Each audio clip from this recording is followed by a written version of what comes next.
Bom dia, meus amados irmãos, graça e paz do Senhor Jesus, sempre louvado seja o nome do Senhor. Você já teve a dúvida, a curiosidade para saber o que aconteceu com os judeus? Afinal das contas, porque eles que receberam as promessas no Antigo Testamento, está aí, simplesmente endurecidos, não creem, mesmo que o cristianismo ao redor deles esteja o tempo inteiro pregando e falando sobre Cristo Jesus, o Messias prometido, para eles mesmos, nos dias do Antigo Testamento. O que foi que houve? Pois bem, nós estamos vendo uma porção da carta de Paulo aos Romanos em que ele responde a isso aí. Capítulo 9 a 11 é uma resposta exatamente a essa questão, que foi que aconteceu com os judeus. E esse assunto é importante porque a igreja precisa ter um olhar correto sobre os judeus, ou para os judeus, para não criar, inclusive, uma desavença, porque a inimizade entre cristianismo e judeus pode gerar um problema que aconteceu no segundo século, quando Marcião excluiu da Bíblia tudo que tinha relação com o judaísmo. Então Paulo está evitando isso, né? Seria um antissemitismo dentro do cristianismo. Então precisamos dar resposta. E para termos bem direitinho a resposta também dos nossos versículos de hoje, nós vamos retomar no capítulo 11, a partir do primeiro versículo, que Paulo diz assim: pergunto, pois, terá Deus porventura rejeitado o seu povo? Veja que essa é a questão.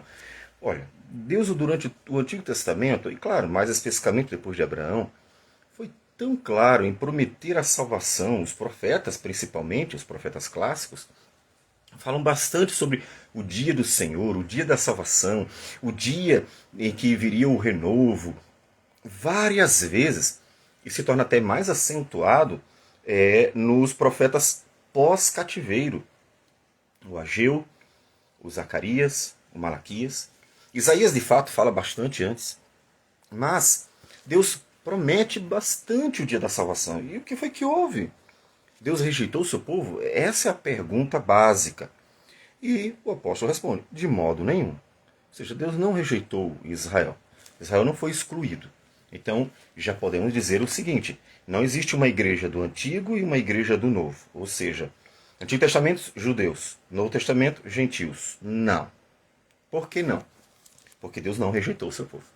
Ele continua. E aí ele vai explicar. Porque eu também sou israelita, da descendência de Abraão, da tribo de Benjamim. Olha, eu sou a prova viva de que Deus não rejeitou o seu povo. Claro que ele não era o único, né? Nós temos os outros apóstolos e muitas outras pessoas. Havia igreja, né? Em Jerusalém, até na Judéia como um todo. Havia igrejas espalhadas pelo mundo com judeus. Então, Deus não rejeitou, porque há vários judeus convertidos. A questão, então, é a totalidade. Não é que se havia ou não havia um ou outro judeu convertido. Esse não é o problema. A questão é, mas e a nação? E o povo como um todo? Não deveríamos esperar que, com a chegada do Messias, toda a nação se entregaria, toda a nação seguiria o Messias, toda a nação se converteria? Não era essa a nossa expectativa? Então observe que havia uma expectativa quando se fazia a leitura dos textos. E o apóstolo Paulo vai corrigir essa expectativa. Não era essa a expectativa. A ideia não era uma conversão da sua totalidade. E ele vai explicando. Deus não rejeitou o seu povo a quem de antemão conheceu. Ou não sabeis o que a Escritura refere a respeito de Elias, como insta perante Deus contra Israel, dizendo: Senhor, mataram os teus profetas, arrasaram os teus altares, e só eu fiquei e procuram tirar minha vida. Que ele disse, porém, a resposta divina? Reservei para mim 7.000 homens que não dobraram os joelhos diante de Baal. Então observe que o apóstolo Paulo diz assim, mas sempre foi assim. Nunca foi a totalidade. Nunca foi uma nação inteira que temia Deus, que andava com Deus, que amava Deus. Sempre foi um grupo. Sempre foi um que ele chama de remanescente. Aqueles que naquela geração andavam com o Senhor. Voltando um pouco no capítulo 9, o apóstolo Paulo já tinha dito, mas relativamente a Israel, dele clama Isaías, ainda que o número dos filhos de Israel seja como a areia do mar, o remanescente é que será salvo. Então observe que nos ajuda a ver que A igreja do Senhor, Antigo Testamento, tem gentios? Tem. Nós temos vários personagens e até um povo inteiro, os gibeonitas, que se juntaram a Israel. Gentios. Né? A Ruth, a Moabita e assim por diante. No Antigo Testamento tem gentios na igreja? Tem. E tem israelitas também? Tem. Mas são todos? Não. Nunca foram. Ainda que Israel seja como a areia do mar, o remanescente é sempre um grupo pequeno que é salvo. Então Deus não falhou. E no Antigo Testamento, como é que é? Tem gentios? Sim.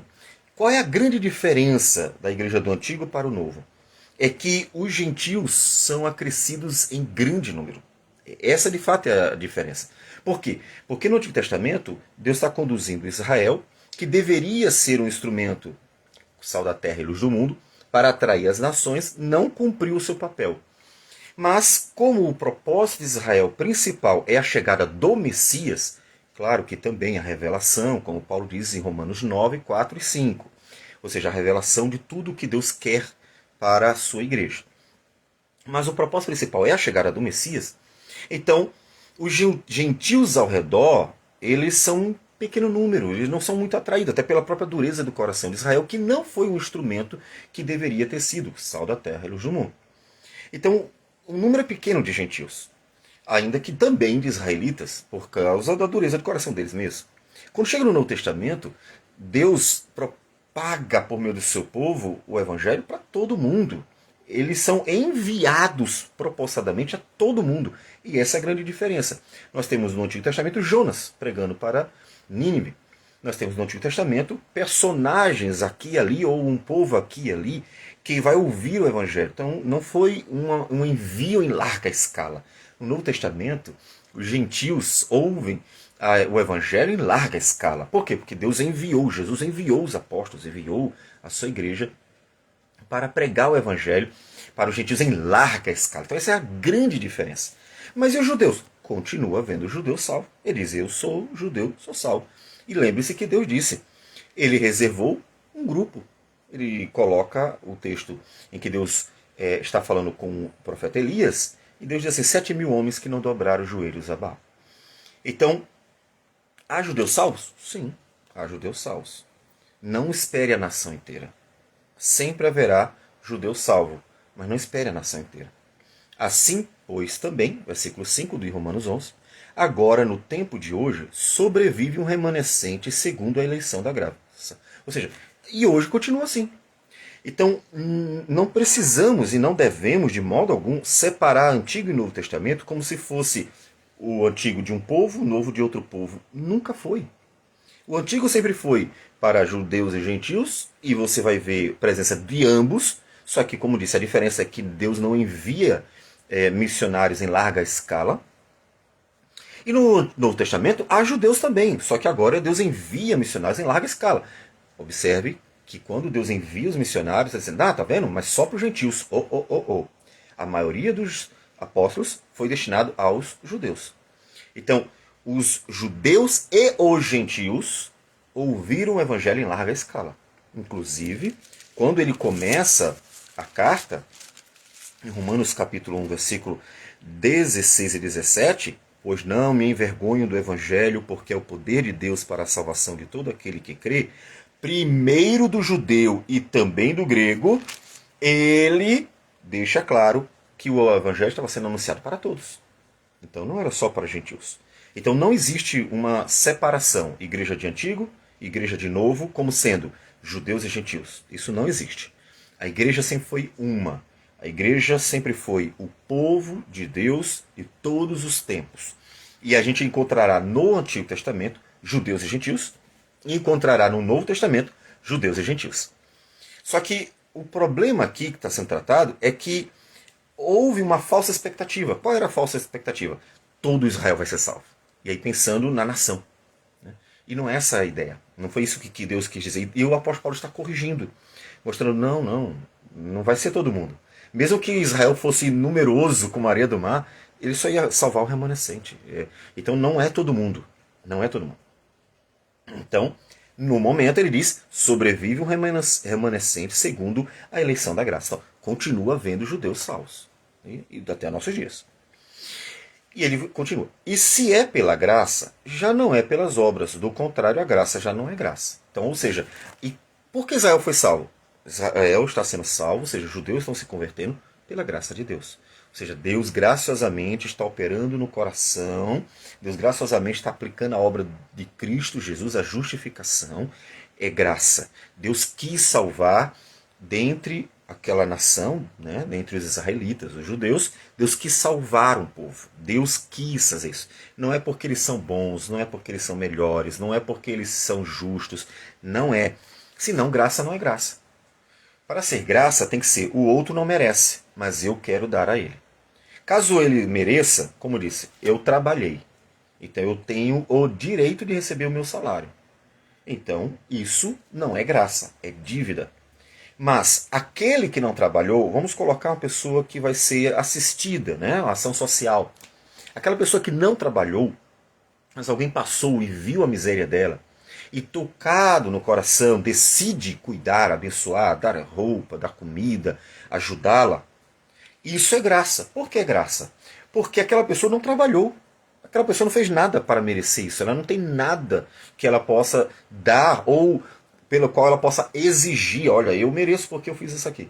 Então Paulo diz assim, para a graça ser graça, de fato não pode ser por mérito algum. Então não foi um mérito dos judeus, não foi uma justiça dos judeus, ou alguma coisa, seja lá qual for, que os judeus tivessem, que Deus tivesse a obrigação de salvá-los. Caso contrário, então não é graça, então. Não é graça. Então, se é pela graça, já não é pelas obras. E aí o versículo 7 diz, que diremos, pois?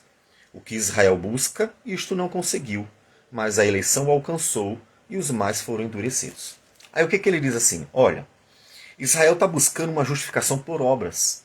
Está tentando mostrar que tem algo que Deus deve recompensar. É só lembrar os fariseus. É fácil perceber essa questão da autojustificação dos judeus quando a gente olha para os judeus ali nos evangelhos.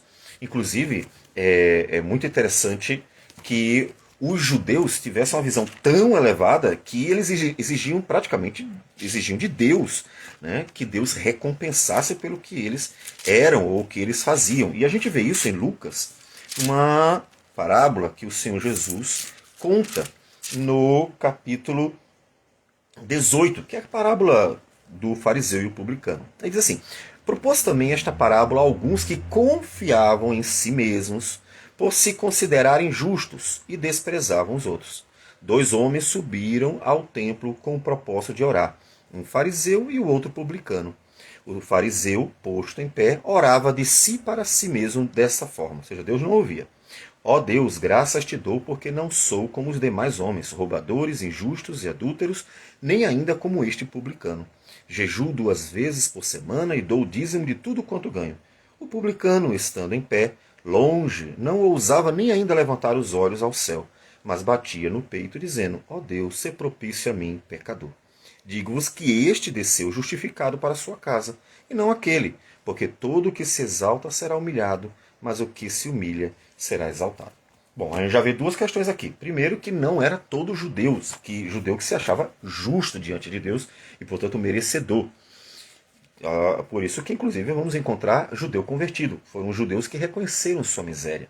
Mas nós vamos ter, na nação, esse cultivo da ideia de que a salvação é por obras, porque é propagada a ideia de que eles têm que fazer tudo, obedecer todos os mandamentos, para que Deus, portanto, os receba, para que eles sejam justos diante de Deus.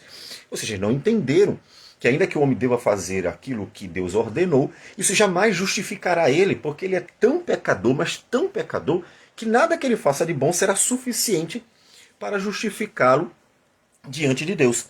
Então, por isso Paulo diz no versículo 7, Romanos 11, versículo 7, Israel buscava, mas não conseguiu o quê? A justiça própria. Israel tentando conseguir uma justificação pelas suas próprias obras e não alcançou.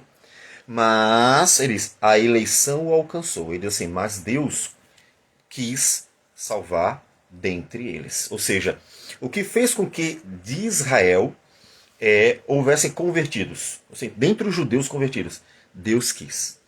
Eles não tinham nada. Eles tentaram a justiça própria, não deu certo. Mas Deus, por causa da eleição, inclusive, claro, relacionado até às promessas, sim, feitas a Abraão, sempre haverá judeu convertido, porque Deus prometeu, né, para o seu povo a salvação. Então Deus, por causa da eleição, porque quis, então Deus salva dentre eles alguns. As a eleição alcançou e os mais foram endurecidos, ou seja, um grupo. Então perceba que dentro de Israel, um grupo foi agraciado e o outro não. E ele cita os textos bíblicos, como está escrito: Deus lhes deu o espírito de entorpecimento, olhos para não ver e ouvidos para não ouvir, até ao dia de hoje. E diz Davi: torne-se-lhes a mesa em laço e armadilha em tropeço e punição. Escureçam-se-lhes os olhos, para que não vejam, e fiquem para sempre encurvadas as suas costas. Ou seja, que eles estejam com o coração endurecido e não sejam abençoados pelo Senhor. Então ele cita textos do Antigo Testamento que falam. É interessante que esse texto de Davi, do Salmo 69, é exatamente um texto messiânico que fala, no versículo anterior diz assim, que eles vieram contra mim, eles me deram fel. É exatamente a referência à crucificação. Então Deus quis que, dentre os judeus, um grupo fosse agraciado. Deus quis abençoar. É como passar na rua e dizer assim, eu quero abençoar aquele mendigo ali. E, no entanto, tem outros. E simplesmente você não assistir a todos. Sei que você dirá assim, é porque eu não tenho condições. Mas pense nesse exemplo para mostrar que Deus não tem obrigação para com ninguém. E Deus cumpriu a sua promessa em salvar e continua salvando os judeus. E aí o que você deve fazer? Você que fica diante dessa realidade da verdade sobre Deus é livre para escolher quem quiser, livre para abençoar quem quiser, não tem obrigação para com ninguém, e você ouviu o Evangelho, você creu no Evangelho, você foi agraciado, você entendeu, você está podendo andar. A gente pode dizer com certeza duas coisas. Primeiro, seja muito grato. Deveria ser muito grato, porque você está dentro de um grupo tão diminuto, que são aqueles que ouviram e entenderam o Evangelho. Olha a dureza de coração das pessoas.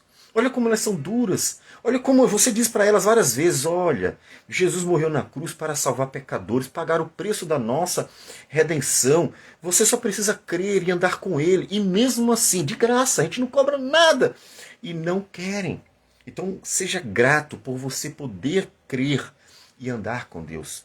Segundo, honre esse chamado. Honre esse chamado vivendo para o Senhor. Como disse Paulo em Gálatas 2,20. Já não sou eu quem vive, mas Cristo vive em mim. E esse viver que agora tenho na carne, vivo pela fé no Filho de Deus, que me amou e a si mesmo se entregou por mim. Seja grato e honre esse chamado, para que você glorifique a Deus por meio de sua vida. Porque uma pessoa grata, ela demonstrará, sim, honrando o seu chamado à salvação. Porque isso é graça. Graça sobre graça que Deus nos deu. Vamos orar ao Senhor. Senhor Deus amado, bendito o teu nome. Agradecemos por tudo, sobretudo pela salvação. Nós não merecemos, não temos nada para recompensá-lo. Mesmo assim, o Senhor nos deu graciosamente a obra de Cristo, operou em nossas vidas pelo Espírito e temos hoje a esperança da vida eterna. Obrigado, Senhor. Nos dê a graça de sempre honrar o teu nome, toda a nossa vida, por tudo que o Senhor tem feito por nós. E é em nome de Jesus que nós oramos agradecidos. Amém, Senhor. Deus abençoe a todos e tenham um bom dia.